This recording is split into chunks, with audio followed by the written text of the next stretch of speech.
Hello everyone, it's Helen here and welcome to day 2 of the Christmas in July series. This week I'll be posting from Monday to Friday Christmas videos just to give you some inspiration. And today's project is this lovely little treat bag, and I filled it with some gold chocolate balls that I got off Amazon. And it's finished off with this gold binder clip here. And it even bends down as well, just like a proper one. So those are really cool, I like those. Okay, so we're going to start off by scoring our vellum first. I'll just get the scoreboard out.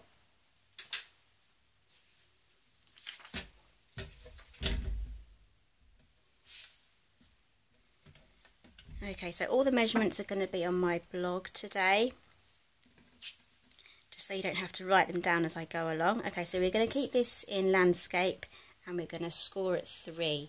Now with vellum, you should not press too hard at all, because your stylus may just go through it. So it's just a light press. So it looks like that. I mean, it may take a bit of practice if you're doing this for the first time. So score at 3, score at 4, score at 7,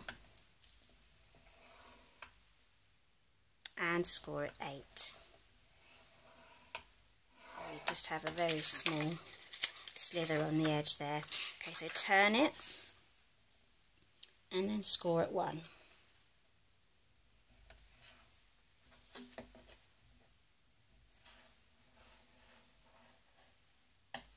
There we go. It should look like that.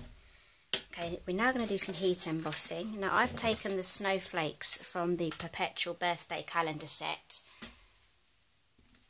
Here it is here. I got this when I first joined a few years ago, and I do use this quite a lot as well, so it's a really good set. My favourite pieces are this watercolour wash here, and the snowflakes and the stars and the butterflies. Those are my favourites. So as you can see, I've chosen this set because these heat emboss really well. The stamp details aren't like closely together, so you do get a good impression there when you heat emboss it. So we're going to do that today. Right, we're going to start off with our embossing buddy, just so we don't get static. I've got my paintbrush just in case. And we're going to start off by doing small sections. So let's ink that up with our Versamark. I'm also going to go off the edge of the page as well. It's a bit of a grey day today after all this sunshine that we've been having. So hoping the lighting's okay for you to see. I'm not too sure if you can see that, but yes you can, there you go. The vellum's quite good for doing this on, because you can actually see where you've put your images. So we're just going to do this first section, and we're going to do a section at a time. Just twist your stamp round just so it all fits in nicely. Okay, that's the first section.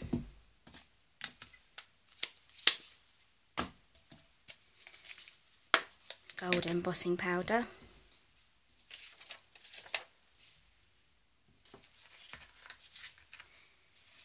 I really should get myself a bigger box for this.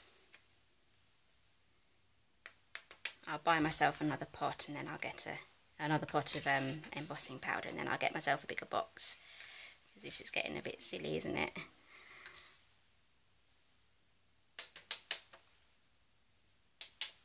Okay, there you go, there's the first section. I'm just going to get my heat tool out. I'm going to pause the video while I heat up my heat tool. Now vellum does heat up quite quickly when you heat emboss, so it shouldn't take too long, but I do want minimum warpage as well, so I'm just going to put you on pause. Okay, so we're all heated up, and I'm just going to start now. You might want to turn the volume down.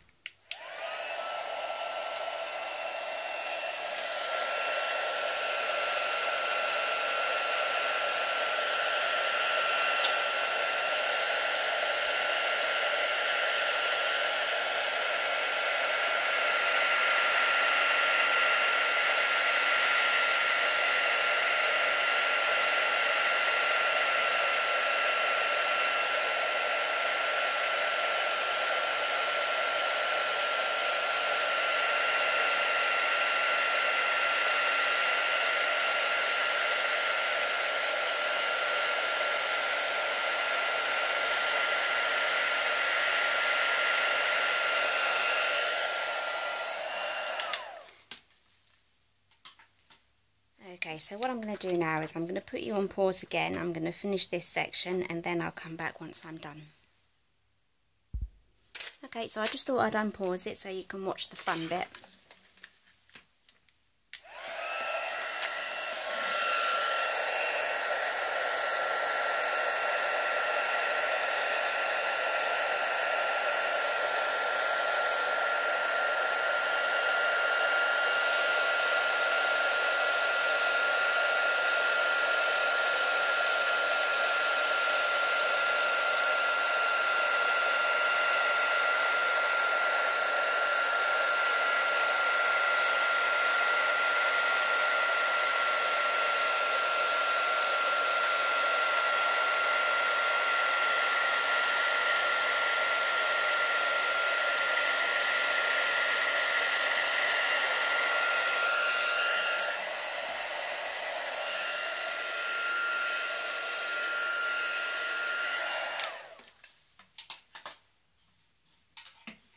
Okay, so now we need to crease our papers, but we're not actually going to use our bone folder for this. Vellum cracks really easily, so I'm just going to gently press that just to make sure I have the crease all lined up.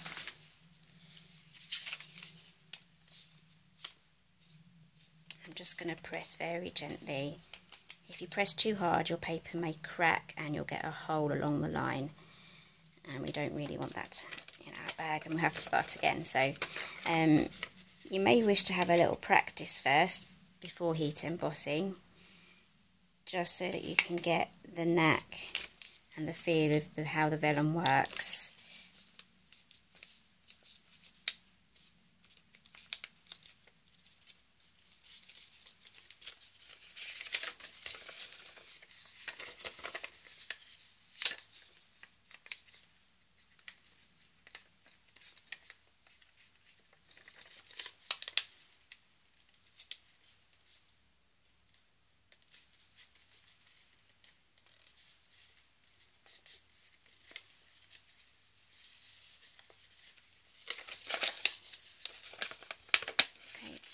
Base, just the last little bit.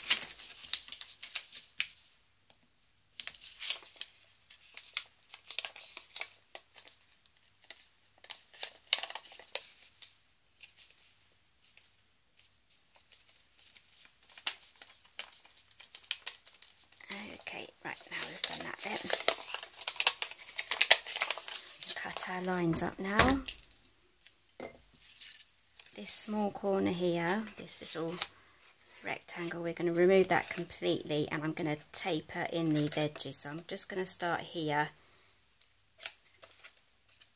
and trim that off completely, and then I'm just going to taper the top corner as well.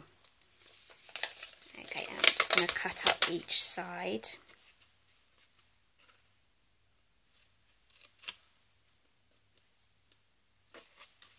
And taper in these flaps as well so they fold up really neatly. Just a small slither. Same on this side here, on this middle flap.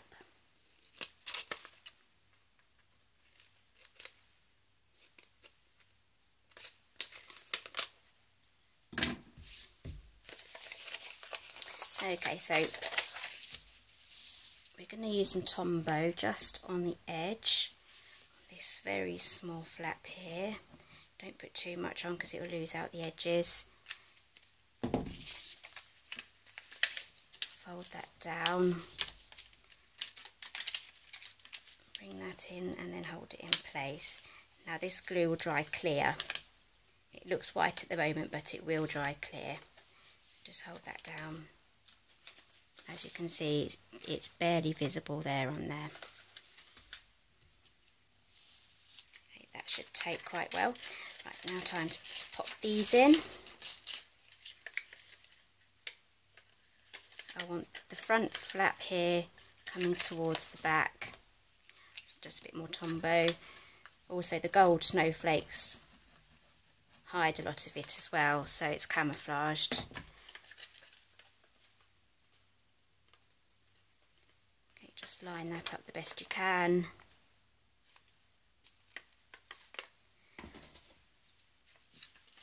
Use the bone folder just to press this down. There we go.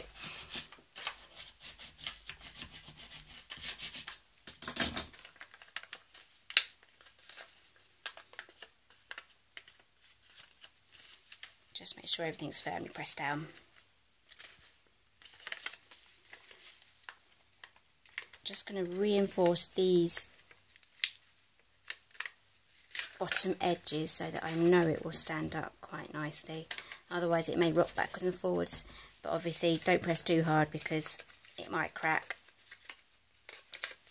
Okay, so that's the basic of our bag done.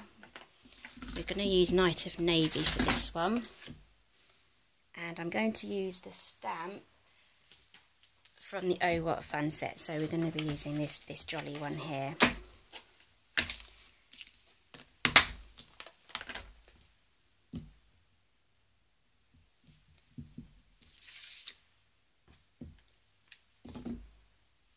Embossing buddy.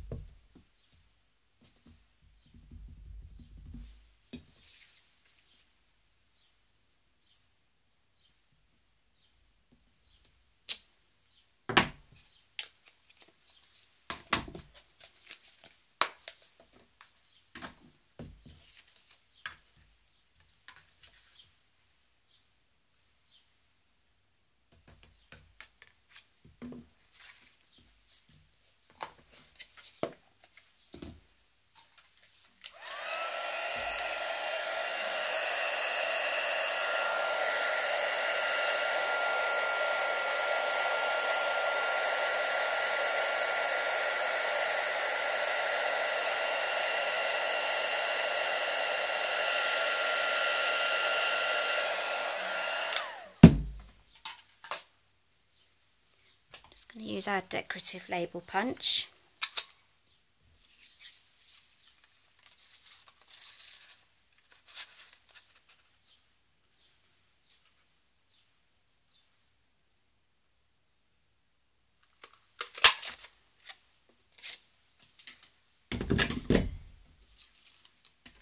Add a little bit of snail on the back because we're going to add some gold sequin trim as well, so just cut a section off there. Just try and gauge how much you might need.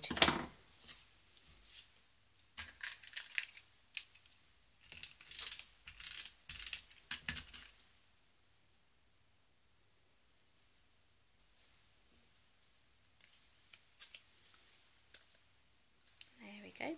It's up to you. I'm going to leave mine without the bow. So I'm going to have one with the bow and one without. Let me know which one you prefer.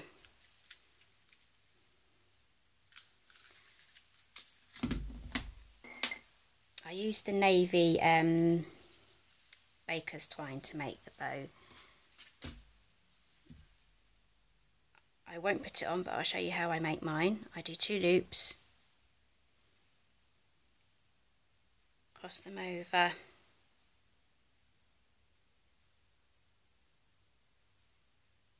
and pull through, and that should make sure that you have your 2 bow bits on the top, the 2 loops on the top, and the 2 tails coming down the bottom, and then you can just adjust your sizes. Okay, so that's the easiest way I know how to make a bow that's straight.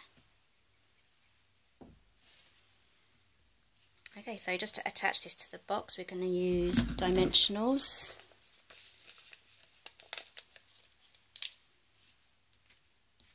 Two should do it.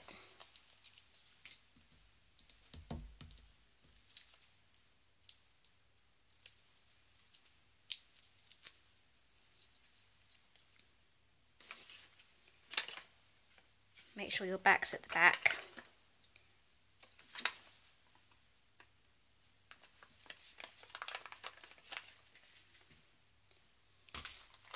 Chocolate balls, yeah. I may not have mentioned, these are from Amazon. Just type in foiled chocolate balls and you'll come up with a mixture of colours. Type in the colour that you want. Pop those in. Okay, and then all we've got to do is just squeeze the sides gently. just pinch them in and line them up just like so.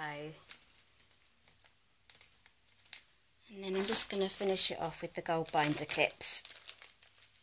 These are brand new in the annual catalogue that came out in June. These are just lovely. These will be perfect for putting in your diary as well, if you're into journaling and all that. Okay, so there we are. And that's day number 2 of my Christmas in July series. If you need to order any products, please pop along to my website. All the details are there, and there's a direct link to my shop where it can be delivered straight to your door. I hope you enjoyed today's project, and I'll see you tomorrow.